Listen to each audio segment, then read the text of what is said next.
This segment sponsored by Foster Financial.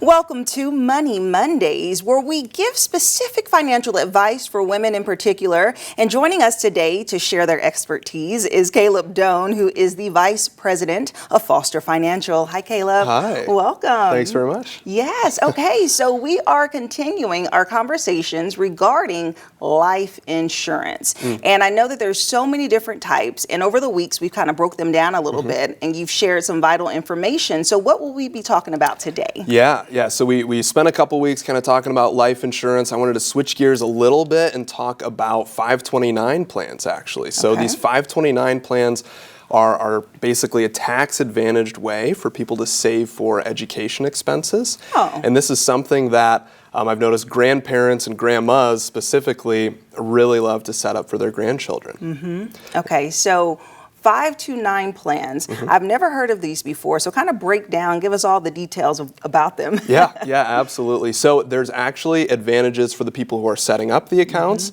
as well as, of course, the, let's say grandkids or kids who are going to ultimately use the accounts. So 529 accounts, they're a way to save and invest in the stock market money that's set aside for qualified education expenses. And so the sort of tax advantage for the person who ultimately uses the funds is that any growth in that account is completely tax-free. So, let's say a grandma, she has a new grandbaby, she puts $5,000 into, this 529 account for them.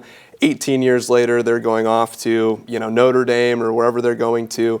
They pull out, now $20,000, let's say, and use it for, probably one semester of college or however expensive it is now. Just for the books. Yeah, exactly. And they don't have to pay any taxes on the growth of that money. So that's a big advantage from the tax perspective there. From the person who actually puts money into this account, Indiana has a special incentive where you get a tax break in the year that you contribute. And so let's say if grandma puts in $5,000, she gets a 20% tax credit. So 20% of $5,000, she gets a $1,000 tax credit in the year that she contributes. And that tax credit goes up to a $7,500 contribution. Yeah. So get a little return on that investment. Exactly, I know. Essentially. And so what is the max contribution into the 529 accounts? Yeah, so you can contribute as much as you want, but the tax credit only goes up to a $7,500 contribution. So if you put in $7,500, you get a $1,500 tax credit, and you can certainly put more money in, but you won't get any tax credit for it, at least in the year that you contribute.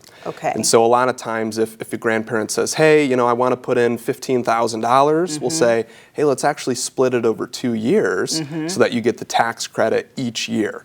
So the $7,500 is yearly. You can get up to that each year? Yep. Wow. Yeah, that's exactly right. So it's a huge tax advantage. People get a big tax advantage in the year that they contribute. And then, of course, when those assets grow, if they grow, and if they're used for qualified education expenses, they don't have to pay any taxes on them at all. That's pretty incredible. And so what are the qualifiers for someone to set up such an account? Yeah, so pretty much anybody can set up a 529 account. I'd say one question we often get is, what can the funds in the account actually be used for?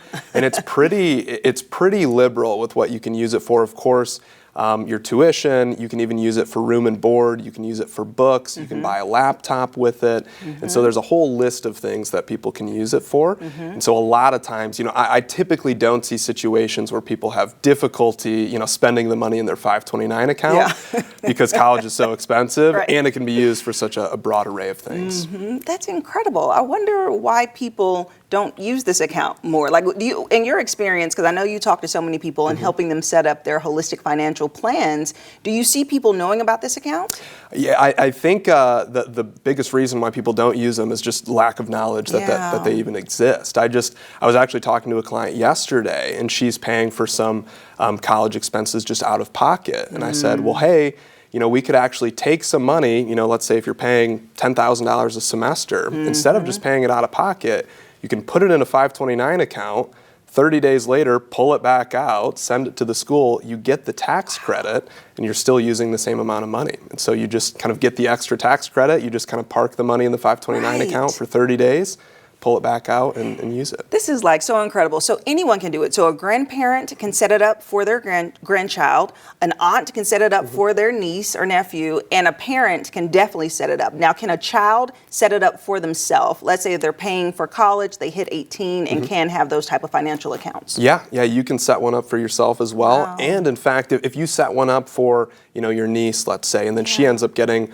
a full ride scholarship somewhere and doesn't need the funds, you can switch the beneficiary to somebody else in your family. Wow. And so it's really flexible even from that perspective. Wow. Okay. So what do you find are the challenges? Are there any challenges when it comes to this type of account? Yeah, I think if you're setting it up, a long ways in the future, of course, you have to have the funds to put into the account. And so a grandparent might not have $5,000 right when their grandbaby is born. And so instead of putting in a lump sum, you can put in $500 a year, every single year, put it in around Christmas for them. Yeah. Of course, we have Christmas coming up, so it could be a good option there. But I think, that's one challenge. And then understanding how it should be invested is another challenge. I think when people are really far away from going to college, when they're really young, it can be invested a little more growth oriented. Yeah. But as they get closer to college, we want to shave off some risk because they're going to be pretty close to actually using those funds. And so we want to make it more conservative as they get closer to using it. Okay. And is there a minimum amount that you have to put into the account each year?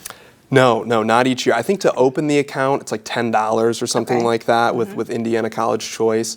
But you could put in $10 and then never touch it for the rest of your life. Right. But I think it's $10 to open it. And this is something that can be started at any point. You can have it as long as you need to. Yeah. Yep, that's exactly right. So they're really flexible, a good tax advantage, not only for the person who's using it for college expenses, but also for the person who's putting money into it. Yes. Good stuff, Caleb.